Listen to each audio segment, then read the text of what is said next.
to welcome, please, Billy Vera and the Beaters. What did you think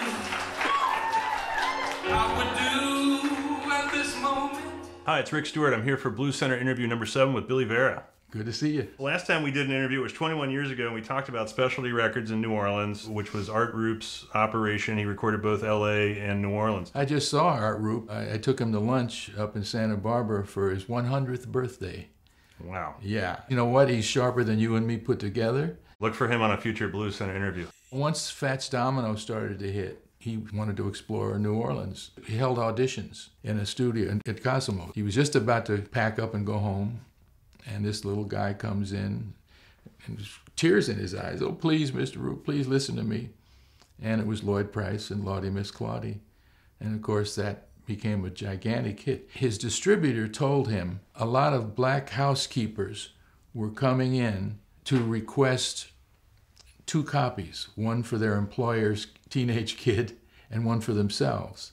That was the first time he realized that there was an audience among teenagers for this kind of music, 1952. He had had a deal with Alan Freed, the disc jockey. I'll pay you $50 a month and you play 5 records on this list I give you.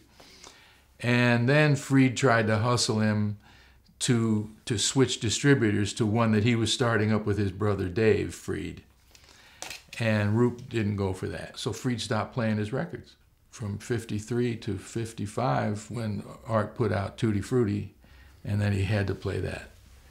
That just took off like wildfire. Around the time that Little Richard went religious, just didn't want to sing the devil's music anymore, Larry Williams came along, who was Lloyd Price's chauffeur. And Larry had heard Lloyd's record of Just Because, and so he goes to Roop and says, let me record this song. It's a hit, and Roop has good ears, you know. He said, yeah, it's a great song. So then Larry Williams becomes a force, and he comes with Slow Down and Bad Boy.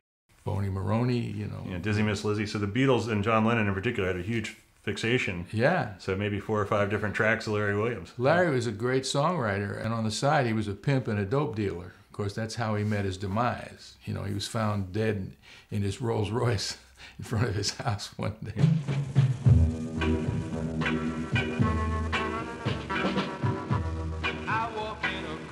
In those days, if you had a little hit record by Ricky Nelson, everybody on Broadway knew who you were.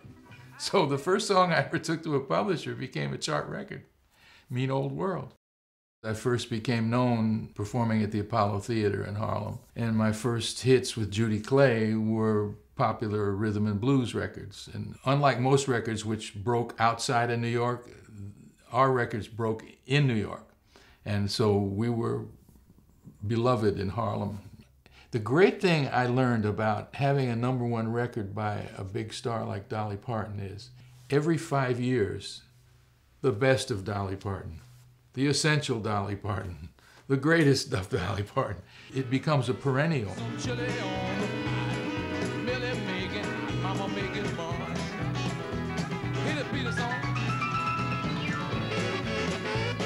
Ahmet Ertegun and Jerry Wexler, who were partners in Atlantic Records, they sort of split from each other. Ahmet began signing all the British and other white acts. He saw that was where the money was. Jerry pretty much stayed with black music. He said the only one of those acts that he signed was Led Zeppelin. So I said, what did you hear in them? He said, I heard the blues in them. Now, Robert Plant ended up recording a song of mine called Don't Look Back, which had become a cult record by this group, The Remains, a New England band who opened for the Beatles' last tour.